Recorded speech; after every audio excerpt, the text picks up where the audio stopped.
The world I created for Echoes of Mine was deeply inspired by smashing the psychological thriller and indie genre together. I appreciated how indie films can take these high-budget ideas and conform them to a more independent standard while simultaneously not desaturating the idea/story in the process.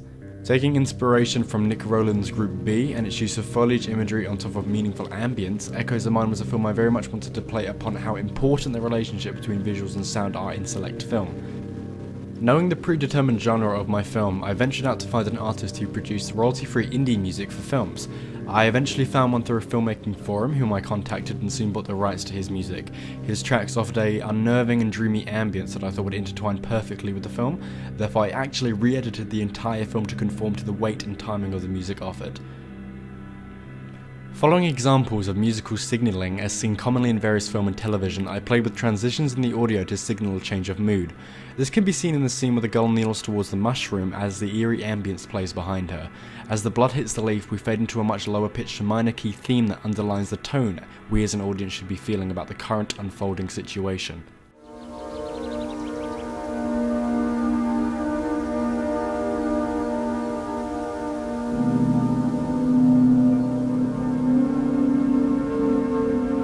Another convention I decided to adopt for Echoes of Mine is establishing a filmic look for the final product, making the film look more dated and rustic.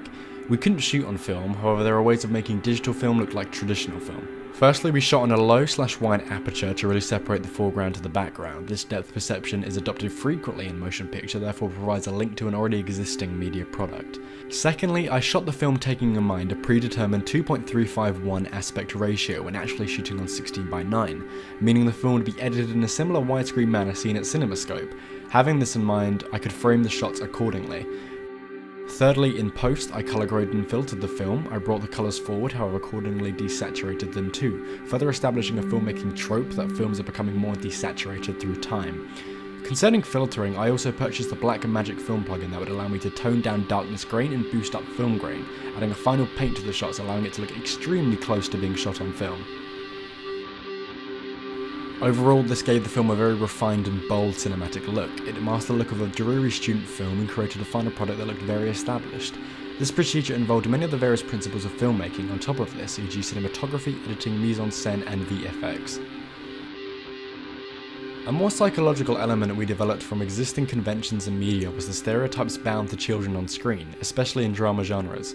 In examples such as The Sixth Sense, Take Shelter and Midnight Special, children are established as powerfully vulnerable. Their actions of fear have the potential to influence the actions of those older in said text, or even perhaps the audience. If a parent observes a child in a dire situation, immediately the parent will empathise more than any other audience members due to the fact that they will unknowingly connect with the child character, having one themselves. This engaging of the audience is extremely powerful in storytelling and is an aspect I wanted to apply to my product. In each of the example films, each child is flawed with a condition the audience will be able to empathise with, because the conditions inhabit a vulnerable child. We have a boy with a mental illness, a girl who is deaf, and another boy who is completely supernatural. Believably, some of these traits would be hard to engage with in hindsight due to the fact that the majority of all of the audience members will not inhabit these conditions or know someone who has. However, the one thing that grounds them is third-party entities. All three children have strong relationships with their parents, which humanises them and makes the audience relate far easier. In our film, we didn't find a way to incorporate a parent figure into the story, as the whole highlight of the film was the girl's journey through a dreamscape odyssey. However, through her mise-en-scène, e.g. her dress, hair and innocent expressions, I established her as an innocent vulnerable child from the first wide shot. I framed the shot to be rotated 90 degrees to her level as she wakes up, almost as if a parent was lying next to her watching her arise. I decided to end the film on a similar tone. The final shot of the film is her in a similar position, however the situation has drastically changed, due with a horizontal inversion portraying that everything has been flipped. She remains vulnerable however, and the audience will continue to empathise. Concerning the ancillary products, I believe both are very much custom developed to existing products. In this, I have analysed a real magazine double-page spread, recreated its borders and other graphical entities in Photoshop, and then furthermore added my own film to its context, therefore creating an article that could be potentially mistaken for an official existing one. My poster I believe is more unique, however I developed themes from poster distribution, as I created two posters. Usually if a film is to be released in a special condition, e.g. IMAX or 3D, they'll market this via different posters.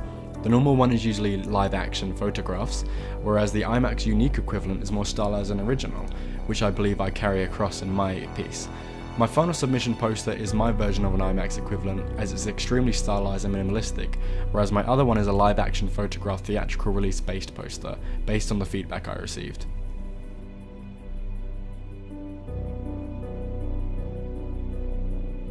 When creating my ancillary products, it was very important to maintain the general theme and aesthetic of our film, whether that be the colour scheme or just overall imagery that forms a visual relationship between advertising and the final product. If this ideology wasn't considered, we would risk targeting a false demographic, leading potential audiences to await a completely different genre of film, therefore visually assuring that our ancillaries are targeting our predetermined demographic, and also people interested in spacey psychological dramas, was absolutely the right choice. For my magazine cover and double page spread, it was important that I kept faithful to my theme, however following strict magazine tropes for overall believability.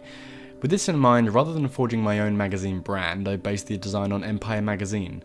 Doing this allows me less room to improvise on more of a specific guideline on the overall composition of the cover. I followed the specific magazine tropes of having one main image that would crop over the title for visual appeal, and also altered the entire colour scheme of the text to fit seamlessly with the colours present in the main image. The original image was not a still from the film in fact, however a shot from the photo shoot shortly after shooting had wrapped. The film had a very strong colour direction and being in order to encapsulate an alternate reality to visually differentiate from the original one. All the foliage has been altered with quadratic chrominance, changing all the greens to a light magenta. This effect only works with moving picture however, therefore I had to find a workaround in Photoshop. Luckily I was able to perform this a lot easier than in the film itself, with just changing the hues in turn, changing the green palette to a magenta one. It is important for us to have the cover convey precisely what the film's theme as stated previously. There is a big risk of attracting an opposing audience, however overall I believe that the cover and its visuals are a faithful representation of the film. Part of this task also featured a double page spread. Like the previous, I researched into the page composition of a genuine Empire Magazine page spread and loosely based my design around theirs. The style of my article was typical of the Filmography magazine, being a reporter being on set and writing about what one is seeing with occasional words from a crew cast member, or as Empire magazine calls it, on location. I made sure to provide a faithful copy of the magazine features layout without copying and pasting anything, instead recreating every font, shape and colour on Photoshop.